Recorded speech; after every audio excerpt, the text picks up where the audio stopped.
KKMD 734와 인도계 매체 유라시안 타임즈 번역.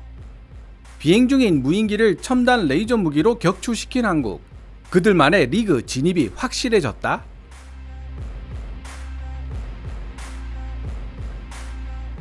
(2024년 7월 31일) 국내 언론 연합뉴스와 중앙일보 등은 일제히 연말 전력화 예정인 레이저 대공무기 블락1의 실물이 처음으로 국내 취재진에 공개됐다고 보도했습니다.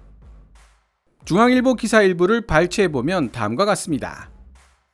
이론적으론 한번 만들어 놓으면 쏠 때마다 1달러 약 1,500원의 전기값만 들고 탄약이 필요 없으니 군수 지원을 고려하지 않아도 된다. 이와 동시에 수 킬로미터 떨어져 있는 500원짜리 동전도 뚫을 수 있는 정확도와 출력을 갖췄다는 게 ADD 국방과학연구소와 방위사업청의 설명이다. 상대적으로 값싸고 소모품 개념인 무인기가 창이라면 탄약이 필요 없어 무한대로 쏠 수 있는 레이저는 가성비 방패인 셈이다. 영국, 미국 등 선진국들이 앞다퉈 레이저 무기를 개발하는 배경이다. 대한민국이 이렇게 레이저 무기 시연에 성공했다는 뉴스에 대해 가장 빠르게 반응한 나라들 중 하나가 바로 인도였습니다. 인도계 매체 유라시안 타임즈는 바로 다음 날인 8월 1일 연합뉴스를 인용하며 대한민국이 비행 중인 무인기를 대상으로 첨단 레이저 무기를 발사하여 격추에 성공했다고 발빠르게 보도한 것입니다. 유라시안 타임즈는 해외 언론답게 대한민국이 자체 기술로 첨단 레이저 무기 개발에 성공한 것이 향후 국제역학관계에서 어떤 의미를 지니게 될 것인지에 대해 상세한 분석을 덧붙이고 있습니다. 다만 지난 7월 30일 무인기 격추에 성공한 레이저 대공무기 블락1은 아직 보완해야 할 문제점들도 노출하고 있지만 유라시안 타임즈는 이에 대한 언급은 하지 않고 있습니다. 그래서 이 부분에 대해서는 인도계 언론 유라시안 타임즈가 게재한 기사부터 번역해 본 뒤 이야기를 계속 이어나가 보도록 하겠습니다. 유라시안 타임즈 기사 원문은 노란색 글자로 표시됩니다. 2024년 7월 30일 대한민국 방위사업청은 적의 드론을 무력화시킬 수 있도록 고안된 신형 레이저 무기를 개발했다고 발표하고 실제 목표물을 타격하는 능력까지 선보였다. 한국 현지 언론 연합뉴스에 따르면 기자단을 대상으로 열린 이번 행사는 신형 레이저 무기를 대중에게 공개한 최초 사례이다. 이번 시연 행사는 서울에서 남서쪽으로 108km 떨어진 태안군 소재 국방과학연구소 안흥시험장에서 진행되었다. 시연 과정에서 DJI 팬텀4 소형 쿼드콥터가 레이저 무기 시스템을 탑재한 강렬한 인상의 짙은 녹색 컨테이너로부터 약 1km 떨어진 해안가 위를 맴돌고 있었다. 해당 드론은 레이저 무기가 작동한 지 불과 수초 만에 화염에 휩싸여 격렬하게 요동치며 20m 떨어진 인근 해안 건물 옥상으로 곤두박질 쳤고 결국 굉음을 내며 파괴되고 말았다. 이번 시연은 세 차례의 실사격 시험을 특징으로 하고 있는데 운송용과 비슷한 크기의 컨테이너에 탑재된 레이저 무기 시스템은 눈에 보이지 않는 지향성 에너지 빔을 발사하여 목표물을 격추하는 데 성공했다. 컨테이너 내부에서 3명이 작동시킨 해당 시스템은 눈에 보이는 빛이나 귀에 들리는 소리는 일체 내지 않았다. 그럼에도 불구하고 표적이었던 드론이 레이저에 노출된 이후 무력하게 추락하는 모습을 보이면서 그 누구도 레이저 무기의 유효성을 부인할 수 없었다고 연합뉴스 기사는 설명했다. 이 레이저 무기는 광섬유를 이용하여 발생시킨 레이저 빔으로 작동한다. 해당 레이저 빔은 대상의 표면을 섭씨 700도 이상의 온도로 가열하여 배터리 같은 내부 부품들을 효과적으로 파괴시킨다. 한국 관계자들은 이번에 공개된 신형 레이저 무기의 정확한 재원을 공개하는 것은 자제하면서도 해당 레이저 무기가 100kW 미만의 출력에 10km 미만의 사정거리를 자랑한다는 사실은 확인해 주었다. 이달 초 대한민국 방위사업청은 해당 레이저 시스템을 양산하겠다는 계획을 발표했으며 올해부터 실전 배치가 시작될 예정이다. 이번 신형 레이저 무기 개발 성공으로 대한민국은 미국, 이스라엘, 영국과 함께 레이저 무기의 실전적 사용 영역에서 다른 나라들보다 월등하게 앞서 나가고 있는 선택된 국가들만의 리그에 진입하게 될 것으로 보인다. 한국 정부는 레이저 무기라는 최첨단 기술의 배치를 통해 국방 능력의 강화를 목표로 하고 있는데, 특히 그 중에서도 나날이 증가하고 있는 북한 무인 항공기에 의한 위협을 해결할 수 있는 대응책으로서 레이저 무기의 효용성은 대단히 높다고 할 수 있다. 레이저 무기에 집중하는 대한민국. 대한민국 정부가 레이저 무기 체계에 초점을 맞추고 있는 것은 북한 무인기에 의해 야기되고 있는 위협이 증가하고 있는 상황에 대한 전략적 대응이다. 2022년 12월 북한이 띄운 5대의 무인기에 의해 한국의 영공이 뚫리는 사건이 벌어졌다. 전투기와 헬리콥터를 배치했음에도 불구하고 한국 정부는 단 한 대의 드론도 격추하지 못했다. 이 사건은 강력한 방공망이 시급하게 필요하다는 여론을 불러일으켰고, 결국 대통령으로 하여금 이전보다 강화된 방공 시스템에 대한 조치를 취하게 만들었다. 따라서 새로 개발된 레이저 무기 시스템은 특히 드론에 의한 위협에 효과적으로 대응할 수 있도록 설계되었다. 블락1으로 알려진 이 레이저 무기는 발사할 때마다 소요되는 비용이 한국 돈으로 약 2,000원 정도에 불과할 정도로 비용 효율성이 뛰어나며 소형 무인 항공기 UAV에 정밀한 타격을 가할 수 있다. 이 첨단 시스템은 스타워즈 프로젝트라고 불리는 야심찬 레이저 프로그램에 따라 한국 방산기업인 하나에어로스페이스와 방위사업청이 협력하여 만든 제품이다. 6월 말 방위사업청과 하나에어로스페이스 간에 체결된 계약 내용에 따라 7월 11일부터 새로운 레이저 무기의 생산이 시작되었다.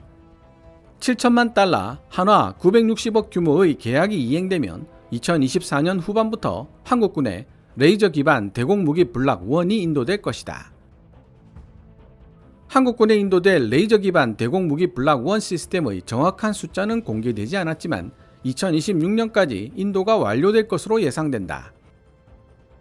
대한민국 방위사업청은 항공기와 탄도미사일처럼 위협 정도가 더 높은 목표물들도 파괴할 수 있도록 레이저 프로그램을 확대하려는 계획을 가지고 있는데, 그 결과 여부에 따라 대한민국의 대공 방어 능력은 혁신적으로 발전할 가능성을 지니고 있다. 대한민국 방위사업청이 세우고 있는 장기 비전에는 우주에 레이저 무기를 배치하여 원하는 목표물을 공격하는 능력도 포함되는데, 만약 실현된다면 한국 기술력의 상당한 발전을 의미하게 될 것이다. 전 세계적으로 레이저 무기는 점점 더 많은 주목을 받고 있다. 이스라엘, 중국, 러시아, 프랑스, 인도, 터키, 이란, 대한민국, 그리고 일본 같은 국가들이 지향성 에너지 무기 DEW를 개발하기 위한 국가 프로그램에 투자하고 있다. 올해 초 영국은 통상 한 발당 13달러 미만의 비용이 드는 고출력 레이저 무기 드래곤 파이어의 테스트에 성공했다고 발표했다. 한편 미국 역시 해외 주둔기지를 드론과 미사일 위협으로부터 보호하기 위해 한 쌍의 고출력 레이저 무기를 배치했다. 지향성 에너지 무기에 대한 국제적 관심이 집중되고 있는 이유는 해당 기술을 습득한 국가들에게 군사적, 경제적 역학관계를 대단히 유리하게 바꿀 수 있는 잠재적 가능성이 주어진다는 사실에 있다.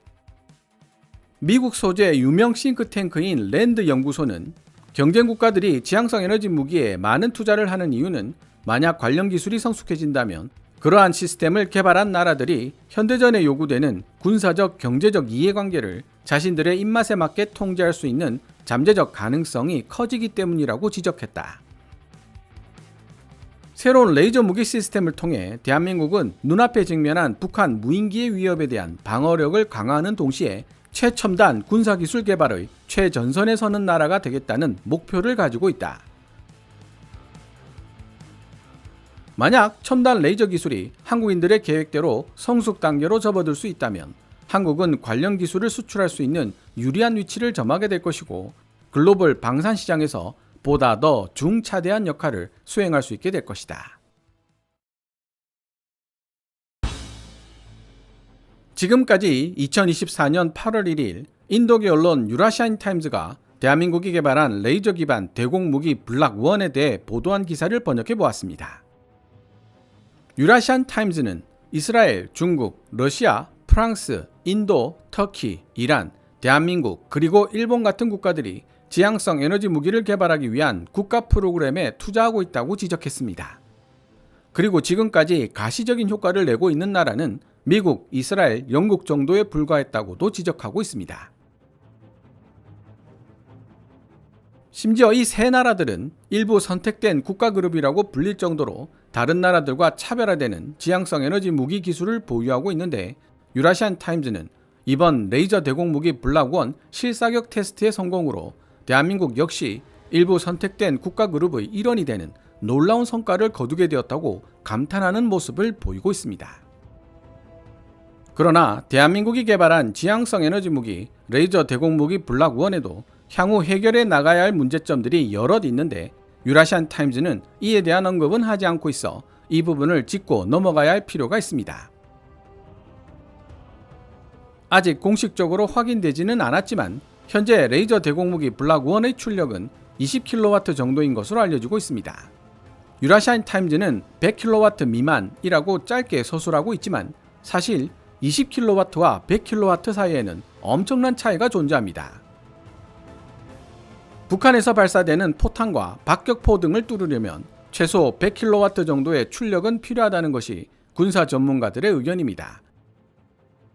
여기서 한 발 더 나아가 적의 항공기나 탄도미사일 등을 무력화시키기 위해서는 최소 300kW의 출력이 필요하다는 것이 정설이어서 하나 에어로스페이스가 개발한 레이저 대공무기 블락1의 출력 20kW는 아직 많이 부족한 상태라는 사실을 알 수 있습니다. 다행스러운 것은 개발을 맡은 국방과학연구소 서용석 수석연구원이 향후 300kW 출력을 목표로 연구하고 있다고 언급하고 있는 데다 중고도 무인정찰기 MUAV 등 다양한 플랫폼에 레이저 무기를 탑재하는 것도 가능할 것이라고 설명하고 있어 잠옷 기대가 됩니다. 레이저 대공무기 블락1은 구름이 많거나 반대로 햇빛이 너무 강해도 표적을 제대로 탐지 및 추적하지 못하는 등 기상 상태의 영향을 많이 받고 한 번에 한 개의 목표물에만 대응이 가능하다는 문제점들도 가지고 있습니다. 미국 같은 지향성 에너지 무기 선진국도 아직까지 전술급 유도탄을 격추시킬 정도의 출력, 즉 300kW 이상의 출력을 지닌 레이저 무기를 확보하지 못한 상태이기 때문에 이론적으로는 가능할지 모르나 현실적으로 가까운 미래에 실현되기 어렵다는 비판에서도 자유롭지 못합니다. 그러나 유라시안 타임즈도 지적하고 있듯이 지향성 에너지 무기 관련 기술을 습득한 나라가 자신의 입맛에 맞게 국제 역학관계를 통제할 수 있는 전술적, 경제적 파워를 가지게 될 것이 분명합니다. 따라서 현재의 성과만 보고 투자 여부를 결정할 것이 아니라 장래 가져올 수 있는 이익을 보고 투자해야 하는 분야가 아닐까라는 생각이 들었습니다. 시청자 여러분들의 생각은 어떻습니까? 오늘 KKMD에서 준비한 내용은 여기까지입니다.